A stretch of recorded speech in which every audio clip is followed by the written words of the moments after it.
নমস্কার, বৈশাখীর হেসেলে সব্বাইকে স্বাগত। কেমন আছো? ভীষণ গরম পড়েছে। কল্যাণীতে সকাল 10টার পরই সূর্য দেবতা এমনভাবে প্রকট হচ্ছেন যে বাইরে বেরোনো দায়।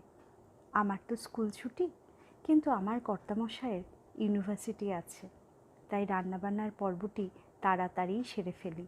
সাথে টিফিন বক্সও প্যাক করতে হয়।